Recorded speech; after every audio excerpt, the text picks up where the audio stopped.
당신 아들은 당신의 그 더러운 탐욕 때문에 죽는 겁니다. 은호의 입에서 그 말이 나왔습니다. 호화로운 호텔 방은 순식간에 얼어붙었습니다. 불과 10분 전만 해도 고성이는 승리의 미소를 짓고 있었습니다. 그런데 어쩌다 이 지경까지 오게 됐을까요? 모든 건 며칠 전 성희가 은호의 양부모님을 가게에 쳐들어가면서 시작됐습니다. 시작하기 전에 구독과 좋아요 부탁드립니다. 항상 응원해주시는 많은 분들께 감사드립니다. 손님들이 비명을 지르며 가게 밖으로 뛰쳐나갔습니다. 테이블 위의 그릇들이 바닥으로 쏟아지고 누군가의 날카로운 목소리가 작은 식당 안을 가득 채웠죠. 평화롭던 점심시간이 한순간에 아수라장이 되어버린 겁니다. 그런데 왜 이런 평범한 식당에 재벌가 사모님이 찾아온 걸까요? 그것도 검은색 고급 세단을 타고 경호원까지 대동한 채로 말입니다. 성희가 가게 문을 밀고 들어선 순간 식당 안의 공기가 싸늘하게 얼어붙었습니다. 그녀는 명품 핸드백을 팔에 걸치고 천천히 주위를 둘러보았죠. 마치 더러운 것을 살피듯 눈썹을 찌푸리며 테이블 하나하나를 훑어보았습니다. 그 시선에는 경멸이 가득했어요. 양어머니가 먼저 손님을 맞이하려고 다가갔습니다. 60이 넘은 나이에도 허리를 꼿꼿이 세우고 앞치마를 매만지며 정중하게 인사했죠. 어서 오세요. 식사하러 오셨어요? 하지만 성희는 양어머니의 인사를 완전히 무시했습니다. 대신 식당 안에서 밥을 먹고 있던 손님 대여섯 명을 향해 턱을 치켜들었죠. 그리고는 날카롭게 소리쳤습니다. 영업 끝났으니까 다들 나가요. 빨리요. 손님들이 어리둥절한 표정으로 서로를 쳐다봤습니다. 분명 점심시간이었고 자신들은 돈을 내고 밥을 먹고 있는 중이었으니까요. 그래서 아무도 선뜻 자리에서 일어나지 않았습니다. 그 모습을 본 성희의 눈꼬리가 위험하게 올라갔어요. 그녀는 자신의 말이 무시당하는 것을 참지 못하는 사람이었습니다. 그래서 한 발짝 더 앞으로 나서며 이번에는 더 큰 목소리로 외쳤죠. 못 들었어요? 당장 나가라니까요. 성희의 경호원이 문 앞을 막아섰습니다. 그제야 손님들의 얼굴에 두려움이 번졌어요. 어떤 사람은 밥값도 제대로 치르지 못한 채 급하게 가게를 빠져나갔고 어떤 사람은 투덜거리면서도 결국 자리를 떴습니다. 양아버지가 분노를 참지 못하고 나섰습니다. 그는 주방에서 쓰던 앞치마를 벗어던지며 성희 앞에 섰죠. 얼굴이 불그락푸르락했어요. 손님, 지금 뭐 하시는 겁니까? 왜 남의 가게에서 행패해요? 성희는 양아버지를 위아래로 훑어보았습니다. 그 눈빛에는 한치의 존중도 없었어요. 마치 벌레를 내려다보는 것 같은 표정이었죠. 그녀는 핸드백에서 두툼한 봉투 하나를 꺼냈습니다. 그리고는 그것을 카운터 위로 툭 던졌어요. 봉투가 카운터에 부딪히며 둔탁한 소리를 냈습니다. 봉투 입구가 살짝 벌어지면서 빽빽하게 들어찬 지폐 다발이 보였죠. 적어도 수천만 원은 되어 보이는 돈이었습니다.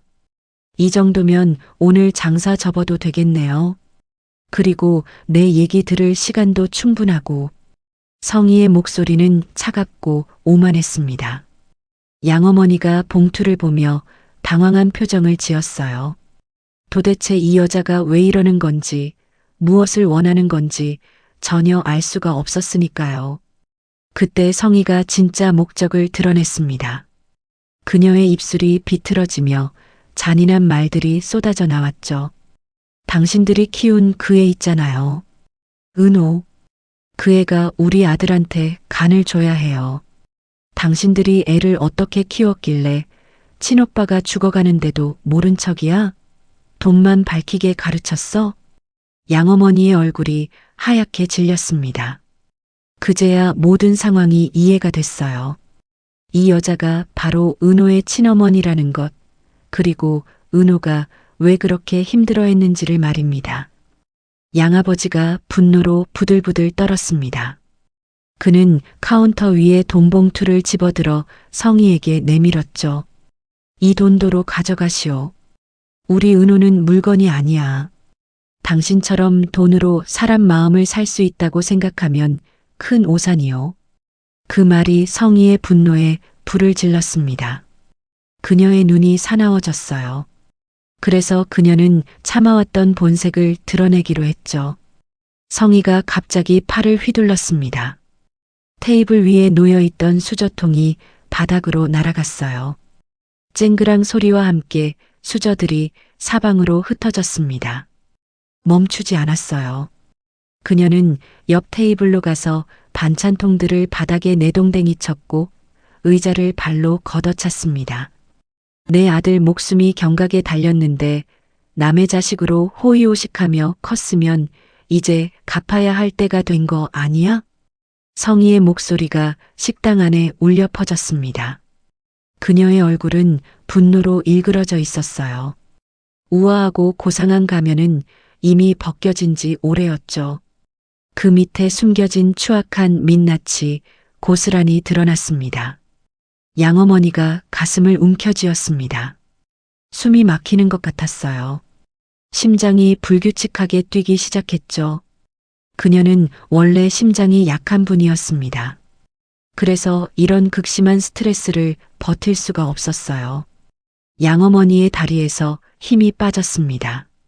그녀는 천천히 바닥으로 주저앉았어요. 얼굴이 창백하게 변했고 이마에는 식은 땀이 흘렀습니다. 여보, 양아버지가 비명을 지르며 아내에게 달려갔습니다. 성희는 그 모습을 보면서도 눈 하나 깜짝하지 않았어요. 오히려 코웃음을 쳤죠. 바로 그 순간이었습니다. 가게 문이 벌컥 열렸어요. 은호였습니다. 그녀는 점심을 함께 먹으려고 부모님 가게를 찾아온 참이었죠. 은호의 눈에 들어온 광경은 처참했습니다. 바닥에 흩어진 수저와 깨진 그릇들, 쓰러진 양어머니, 그리고 그 모든 상황의 한가운데 서 있는 성희의 모습. 은호의 두 손이 주먹으로 움켜쥐어졌습니다. 손톱이 손바닥 살을 파고들었어요. 피가 날 것 같았지만 그 고통조차 느끼지 못했습니다. 그녀의 온몸이 분노로 불타올랐으니까요. 하지만 은호는 소리를 지르지 않았습니다. 부모님 앞에서 추한 모습을 보이고 싶지 않았거든요. 대신 그녀는 이를 악물고 성희에게 다가갔습니다. 가요. 은호가 낮은 목소리로 말했습니다. 그리고는 성희의 팔을 거칠게 붙잡았어요. 성희가 눈을 부라렸습니다. 이건 내가 감히 누구 팔을 잡아? 하지만 은호는 놓지 않았습니다. 오히려 더 세게 쥐었죠. 그녀의 눈빛은 지금까지 한 번도 보여준 적 없는 차가움으로 가득했습니다. 그래서 성희조차 그 기세에 눌려버렸어요. 은호가 성희를 가게 밖으로 끌고 나갔습니다. 성희는 발버둥을 쳤지만 은호의 소나기에서 벗어나지 못했죠. 가게 안에 남겨진 양부모님은 서로를 부둥켜 안고 울었습니다. 우리 은호가 불쌍해서 어쩌나. 저런 여자가 친어머니라니. 양아버지의 목소리가 갈라졌어요. 30년 가까이 키워온 딸이 저런 악인에게 끌려가는 모습을 보면서 그의 심장도 무너지고 있었습니다. 하지만 그들은 몰랐습니다. 은호가 어떤 결심을 품고 저 차에 올랐는지를, 이 모든 굴욕이 곧 복수의 불씨가 될 거라는 것을. 그 계획을 아무도 몰랐습니다. 성희조차도. 그리고 며칠 뒤 서울 도심 한복판의 고급 호텔 로비에서 모든 것이 끝나게 됩니다. 수술할게요. 은호의 입에서 그 말이 나왔습니다. 검은색 세단한 밀폐된 공간에서 울려 퍼진 항복 선언이었죠. 성희의 얼굴에 승리의 미소가 번졌습니다. 하지만 그녀는 몰랐어요. 이 순간이 자신의 파멸로 가는 첫걸음이라는 것을. 몇 분 전으로 돌아가 보겠습니다. 은호가 성희를 가게 밖으로 끌고 나온 직후였어요. 성희의 경호원이 재빨리 차 문을 열었고 두 사람은 뒷좌석에 나란히 앉게 되었습니다. 차 안에는 무거운 침묵이 흘렀습니다. 에어컨 바람 소리만이 희미하게 들렸죠. 은호는 창밖을 바라보며 아무 말도 하지 않았어요. 그녀의 눈가에는 아직 마르지 않은 눈물 자국이 남아 있었습니다. 성희가 먼저 입을 열었습니다. 그녀의 목소리에는 여유가 묻어났어요. 왜냐하면 방금 전 가게에서 보여준 은호의 반응 때문이었죠. 딸이 부모님 앞에서 얼마나 무력해지는지를 똑똑히 확인했으니까요. 어때? 이제 현실이 좀 보이니? 내가 아무리 발버둥 쳐도 결국 이렇게 되는 거야. 은호가 천천히 고개를 돌렸습니다. 그녀의 눈이 붉게 충혈되어 있었어요. 입술은 파르르 떨리고 있었죠. 마치 무언가를 간신히 참고 있는 것처럼 보였습니다. 그 모습을 본 성희는 속으로 쾌재를 불렀습니다. 드디어 이 고집불통 딸이 꺾이기 시작했다고 생각했거든요. 그래서 한 발 더 밀어붙이기로 했죠. 진작에 착한 딸 노릇했으면 서로 얼굴 붉힐 일 없었잖니. 내가 괜히 버티니까 일이 이렇게 커진 거야. 은호의 어깨가 움찔했습니다. 그녀는 고개를 푹 숙였어요. 긴 머리카락이 얼굴을 가렸습니다. 성희의 눈에는 그 모습이 완전히 굴복한 것처럼 보였죠. 사실 은호는 연기를 하고 있었습니다. 가게에서 쓰러진 양어머니의 모습이 머릿속에서 떠나지 않았어요. 심장이 약한 분이 저런 충격을 받으면 어떻게 될지 은호는 너무나 잘 알고 있었죠. 그래서 결심했습니다. 이 악마 같은 여자에게서 부모님을 지키려면 지금은 무릎을 꿇는 척해야 한다고요. 은호가 떨리는 목소리로 말했습니다. 우리 부모님은 심장이 약하세요. 제발 그분들만은 건드리지 마세요. 성희의 눈썹이 올라갔습니다. 예상보다 빨리 백기를 드는 은호가 의외였거든요. 하지만 곧 만족스러운 표정을 지었어요. 결국 피는 못 속인다고 자신의 딸도 결국은 협박에 굴복하는구나 싶었죠. 그래, 그럼 엄마 말 잘 들어. 수술만 하면 다 끝나는 거야. 은호가 고개를 들었습니다. 눈물이 뺨을 타고 흘러내렸어요. 하지만 그 눈물 뒤에 숨겨진 차가운 계산을 성희는 잊지 못했습니다. 조건이 있어요. 뭔데? 각서를 써주세요. 다시는 우리 가게 근처에도 안 가겠다는 각서요. 부모님한테 어떤 해도 끼치지 않겠다는 약속이요. 그걸 써주시면 수술할게요. 성희는 잠시 생각했습니다. 고작 종이 한 장이 뭐가 대수겠어요. 어차피 수술이 끝나면 이 애와는 볼 일이 없을 테니까요. 아들만 살리면 그만이었죠. 그래서 성희는 흔쾌히 고개를 끄덕였습니다. 그래, 엄마가 그 약속은 지켜줄게. 성희가 핸드백에서 수첩과 펜을 꺼냈습니다. 그녀의 손놀림은 능숙했어요. 마치 계약서를 수백 번 써본 사람처럼 거침없이 펜을 움직였죠. 본인 고성희는 지은호의 양부모가 운영하는 가게에 접근하지 않을 것이며 어떠한 위해도 가하지 않을 것을 약속한다. 성희가 날짜와 서명까지 적어 넣었습니다. 그리고는 그 종이를 은호에게 내밀었어요. 입꼬리가 살짝 올라간 채로요. 자, 됐지? 이제 내 차례야. 은호가 떨리는 손으로 그 각서를 받았습니다. 종이를 꼭 쥐는 그녀의 손가락이 하얗게 질렸어요. 성희는 그 모습을 보며 속으로 비웃었습니다. 겁에 질린 거라고 생각했거든요. 내일 병원에서 봐. 검사부터 다시 하고 수술 일정 잡자. 성희가 경호원에게 눈짓했습니다. 차 문이 열렸어요. 은호가 천천히 차에서 내렸습니다. 그녀의 등이 축 처져 있었죠. 검은색 세단이 천천히 출발했습니다. 성희는 뒷창문 너머로 서 있는 은호를 바라봤어요. 초라하게 서 있는 딸의 모습에 만족스러운 미소를 지었죠. 드디어 일이 풀리기 시작했다고 생각했습니다. 하지만 성희는 보지 못했습니다. 차가 모퉁이를 돌아 사라지는 순간 은호의 표정이 완전히 바뀌었다는 것을요. 은호가 손등으로 눈물을 훔쳤습니다. 그녀의 눈빛이 달라졌어요. 방금 전까지의 연약함은 온데간데 없이 사라졌죠. 대신 그 자리에는 서늘한 도끼가 가득 차올랐습니다. 은호가 핸드폰을 꺼냈습니다. 통화 버튼을 누르는 손가락에는 망설임이 없었어요.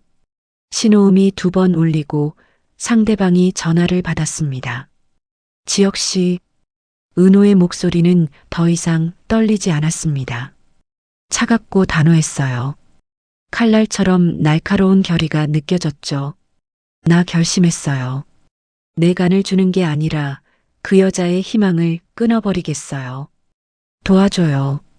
전화기 너머로 지역의 짧은 침묵이 흘렀습니다. 그리고 곧 그의 목소리가 들려왔어요. 낮지만 힘있는 음성이었죠. 기다리고 있었어. 완벽하게 끝내줄게. 은호의 입꼬리가 천천히 올라갔습니다. 손에 쥔 각서를 바라보며 그녀는 조용히 중얼거렸어요. 당신이 직접 써준 증거야. 고마워요, 엄마. 그 말에는 어떤 온기도 없었습니다. 오직 복수를 향한 차가운 불꽃만이 타오르고 있었죠. 성희는 자신이 쓴 각서가 어떤 의미를 갖게 될지 상상도 못했습니다. 양부모 가게에서 행패를 부렸다는 것을 스스로 인정한 증거가 되리라는 것을요. 사냥감이 덫을 놓는 사람이 될 줄은 그 누구도 예상하지 못했습니다. 그리고 며칠 뒤 서울 시내 최고급 호텔의 비즈니스룸에서 모든 가면이 벗겨지게 됩니다. 지역의 차 뒷바퀴에는 여전히 GPS가 붙어 있었습니다. 그는 그걸 떼지 않았어요. 왜냐하면 그 작은 기계가 성희를 지옥으로 안내할 나침반이 될 거라는 걸 알았기 때문이죠. 은호가 성희에게 굴복한 척 연기를 한 날 밤이었습니다. 지역의 사무실에 2사람이 마주 앉았어요. 테이블 위에는 지역이 준비한 서류들이 펼쳐져 있었죠. 작전 계획서였습니다. 지역이 펜으로 종이 위에 도표를 가리키며 말했습니다. 저 여자는 의심이 많은 사람이에요. 우리가 순순히 굴복했다는 걸 데이터로 보여줘야 믿을 겁니다. 은호가 고개를 끄덕였습니다. 지역의 눈빛은 차갑게 가라앉아 있었어요. 평소의 따뜻한 모습은 온데간데 없었죠. 마치 전쟁터에 나가는 장군처럼 냉철하고 단호해 보였습니다. 지역이 설명을 이어갔습니다. 핵심은 GPS를 역이용하는 것이었어요. 성희가 자신들을 감시하고 있다는 걸 알면서도 일부러 그녀가 원하는 모습을 보여주는 거죠. 며칠 동안 병원이랑 약국, 집만 왔다 갔다 해요. 아주 규칙적으로. 그러면 저 여자는 우리가 진짜 수술 준비를 한다고 믿을 거예요. 은호의 눈에 이해의 빛이 떠올랐습니다. 모범수처럼 행동하라는 뜻이었어요. 감옥에 갇힌 죄수가 교도관 눈을 속이듯 그들도 성희의 감시망 안에서 연극을 해야 했습니다. 그래서 다음 날부터 2사람은 철저하게 계획대로 움직였습니다. 아침 9시에 집을 나서서 병원 검사실로 갔어요. 점심은 병원 근처 식당에서 먹었고 오후 3시에는 약국에 들렀죠. 저녁 6시 전에는 반드시 집으로 돌아왔습니다. 같은 시간, 같은 장소, 같은 루트. 마치 기계처럼 정확했어요. GPS는 그 모든 기록을 고스란히 남겼습니다. 한편 성희는 자신의 서재에서 스마트폰 화면을 들여다보고 있었습니다. 화면에는 지역 차량의 실시간 위치가 표시되어 있었죠. 빨간 점이 병원과 집 사이를 오가는 모습을 보며 성희의 입꼬리가 올라갔습니다. 그래, 이제야 딴짓 안 하고 수술 준비를 하네. 성희는 완전히 방심했습니다. 자신의 협박이 통했다고 확신했거든요. 그래서 더 이상 은호와 지역을 경계하지 않았어요. 그것이 그녀의 치명적인 실수였습니다. 지역은 성희가 방심한 틈을 놓치지 않았습니다. 그는 카페 직원 강호를 불러냈어요. 강호는 성희가 10억 원을 주겠다며 매수하려 했던 바로 그 사람이었죠. 형, 저 어떡해요? 그 여자가 자꾸 연락해요. 강호의 목소리에는 불안함이 묻어났습니다. 지역이 그의 어깨를 가볍게 두드렸어요. 걱정 마. 돈은 우리가 줄게. 대신 내가 할 일이 있어.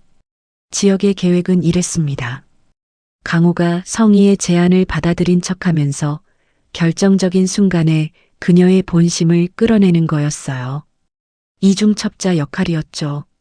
강호는 처음에는 망설였지만 은호 누나를 위해서라면 뭐든 하겠다며 결국 고개를 끄덕였습니다.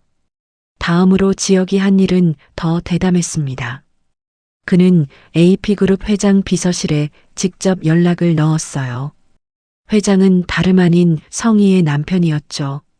따님과 관련된 중요한 사안으로 긴급 미팅을 요청드립니다. 비서실에서는 처음에 거절했습니다. 하지만 지역이 보낸 자료를 확인한 후 회장이 직접 만나겠다고 연락이 왔어요. 지역은 디데이에 맞춰 정확한 시간과 장소를 조율했습니다. 장소는 서울 시내 최고급 호텔의 비즈니스룸으로 정했어요. 왜 하필 호텔이었냐고요? 성희가 과시하기 좋아하는 장소였기 때문입니다. 병원 휴게실에서 수술 동의서를 쓰자고 하면 의심할 테지만 호화로운 호텔이라면 자연스럽게 응할 거라고 지역은 계산했죠. 디데이 전날 지역은 호텔에 미리 가서 장비를 세팅했습니다. 회의실 옆방과 연결되는 스피커 시스템을 점검했어요. 화분 뒤에는 소형 녹음기를 숨겨두었죠. 모든 것이 완벽해야 했습니다. 단 한 번의 실수도 용납되지 않았으니까요. 마지막으로 지역이 연락한 사람은 영나였습니다. 성희의 딸이자 은호에게는 배다른 자매가 되는 사람이었죠. 영나는 엄마의 비밀을 어렴풋이 알고 있었어요. 숨겨진 언니가 있다는 것, 오빠가 심각하게 아프다는 것을요. 영나 씨, 지금 당신이 살 길은 하나밖에 없어요. 지역의 목소리는 단호했습니다. 내일 회장님 앞에서 사실대로 말해요. 어머니가 뭘 했는지. 그게 당신 자신을 지키는 유일한 방법입니다. 영나는 오랫동안 침묵했습니다. 그녀도 엄마의 횡포에 지쳐 있었거든요. 자신의 연애마저 통제하려는 엄마가 미웠어요.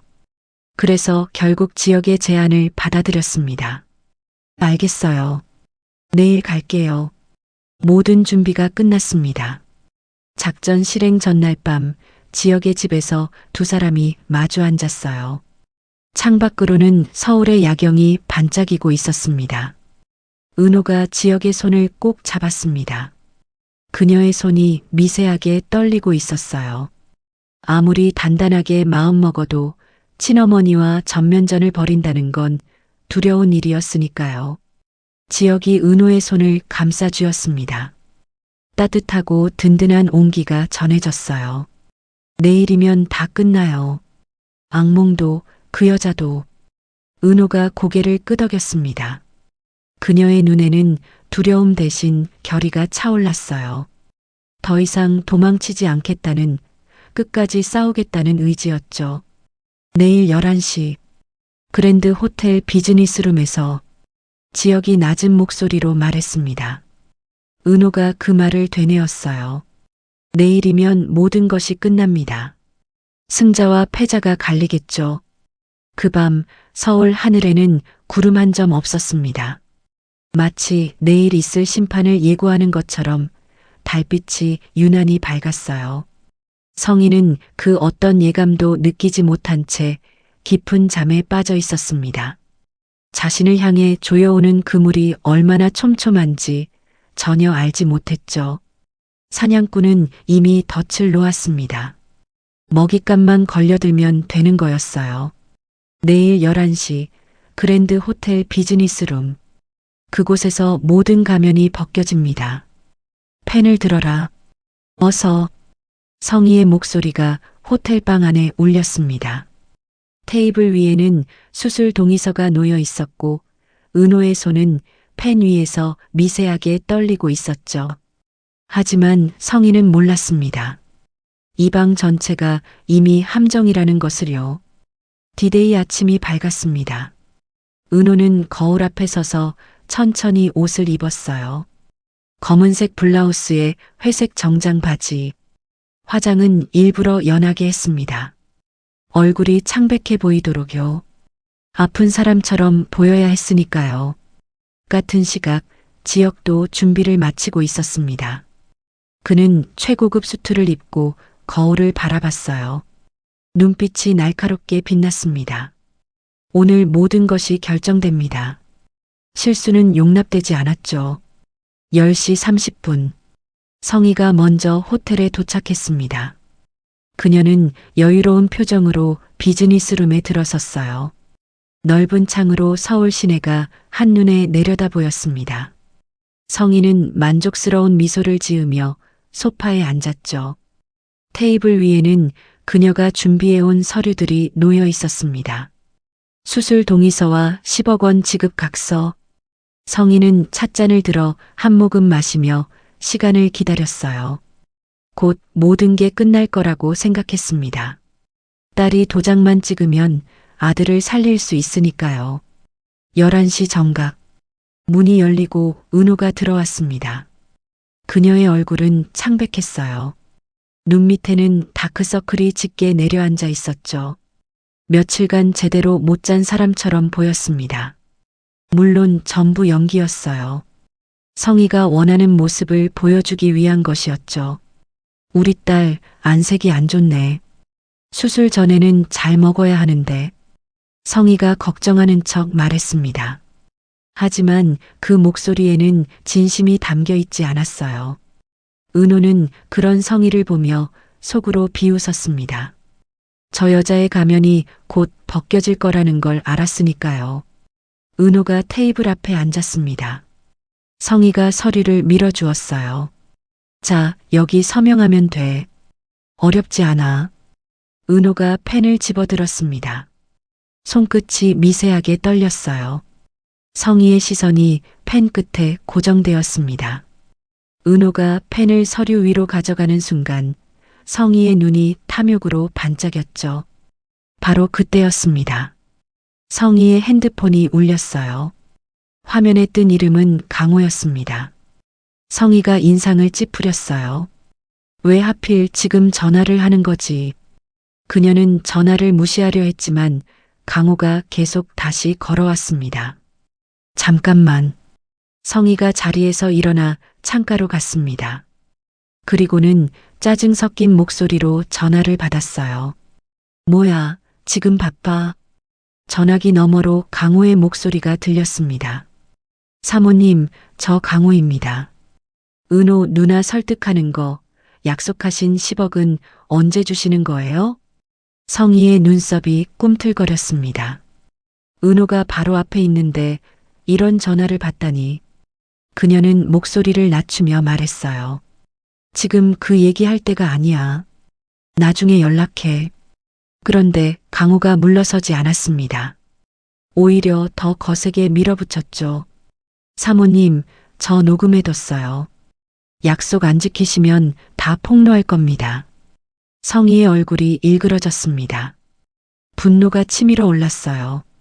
고작 카페 직원 따위가 자신을 협박하다니 참을 수가 없었습니다. 성희가 뒤도 돌아보지 않고 소리쳤습니다. 은호가 듣든 말든 상관없었어요. 분노가 이성을 집어삼켰으니까요. 준다고 했잖아. 그깟 10억이 문제야? 내 아들만 살리면 그년 버리든 말든 상관없으니까 입 닥치고 있어. 그 순간 성희는 깨닫지 못했습니다. 자신의 목소리가 어디로 흘러가고 있는지를요. 지역이 미리 설치해둔 스피커 시스템이 작동하고 있었습니다. 성희의 모든 말이 옆방으로 생중계되고 있었죠. 그리고 그 옆방에는 AP그룹 회장이 앉아서 모든 것을 듣고 있었습니다. 다름 아닌 성희의 남편이었어요. 은호는 고개를 숙이고 있었습니다. 머리카락이 얼굴을 가렸죠. 하지만 그 머리카락 사이로 살짝 보이는 입꼬리가 올라가 있었어요. 드디어 덫이 작동하기 시작한 겁니다. 성희가 전화를 끊고 돌아섰습니다. 그녀는 애써 환한 표정을 지우고 다시 온화한 가면을 썼어요. 미안해, 급한 전화가 와서. 자, 이제 도장 찍을까? 성희가 다시 소파에 앉았습니다.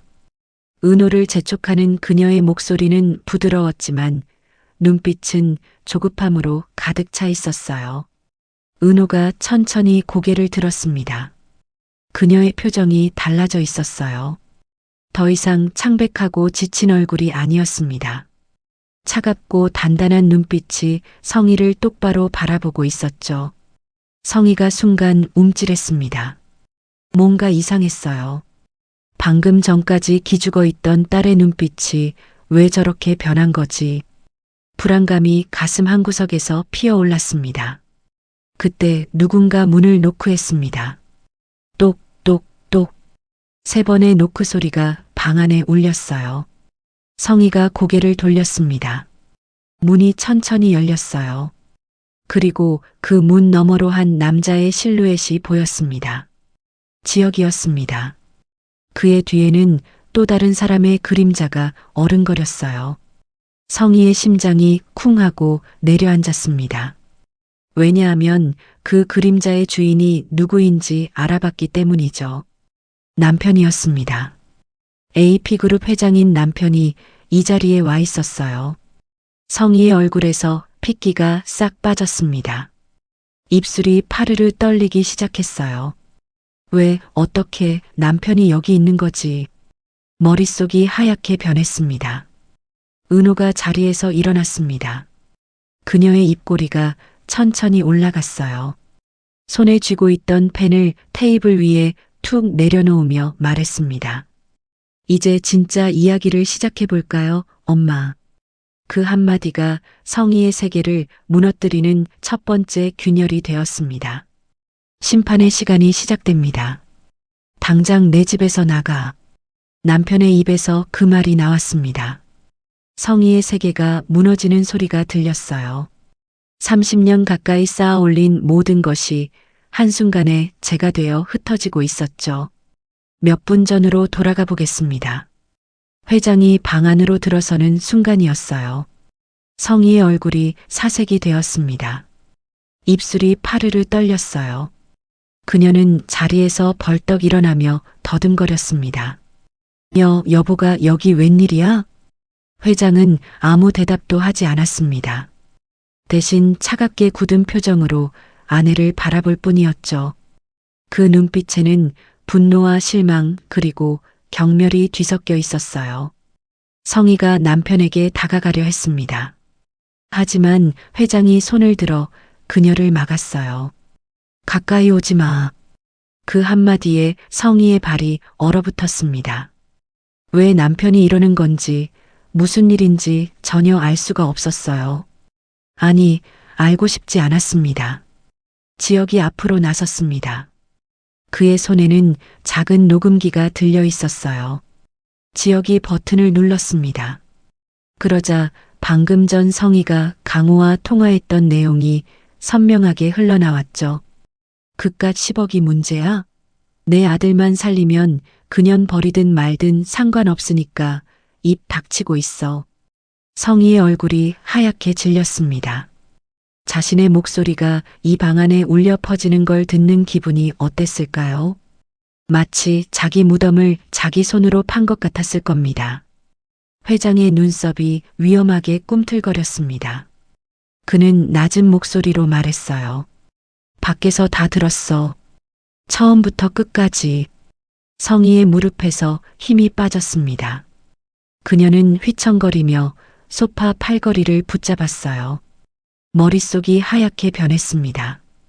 어떻게 해야 할지, 무슨 말을 해야 할지 전혀 생각이 나지 않았죠.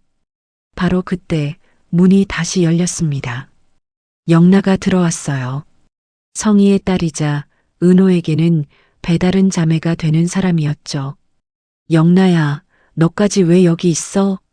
성희가 다급하게 물었습니다. 영나는 엄마를 똑바로 바라보며 대답했어요. 그녀의 목소리에는 망설임이 없었습니다.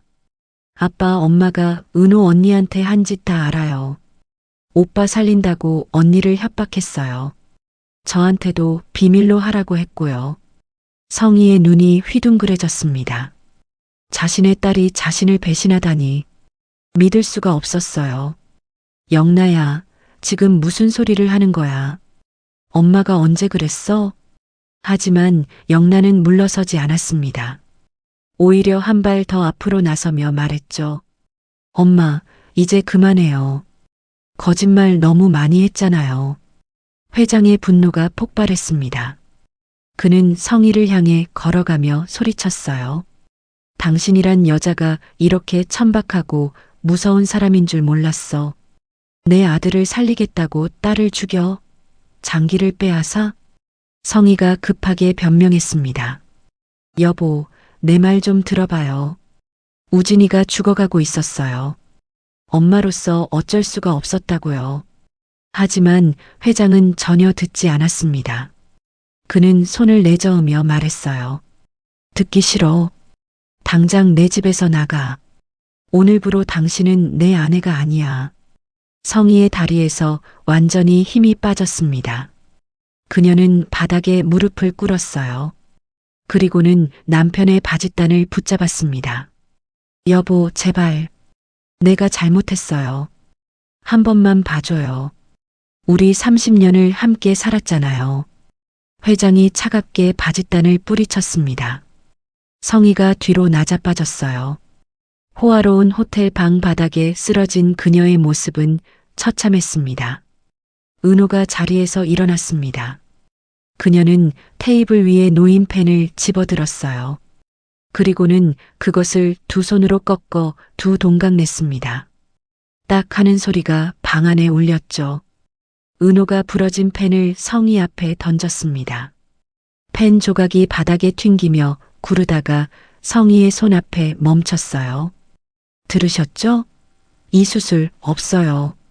당신 욕심이 당신 아들을 죽인 거예요. 은호의 목소리는 차갑고 단단했습니다. 더 이상 울지 않았어요. 더 이상 떨지도 않았죠. 그녀의 눈에는 오직 결연한 빛만이 담겨 있었습니다. 성희가 바닥을 기며 은호에게 다가갔습니다.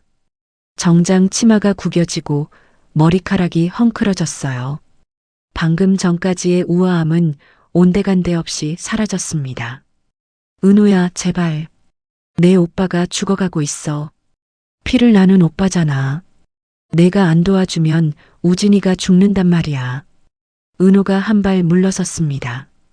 성희의 손이 허공을 휘저었어요. 내 오빠요? 당신이 날 불 속에 버리고 갈 때 그 오빠는 어디 있었는데요? 당신들이 날 가족으로 생각한 적이 단 한 번이라도 있었어요?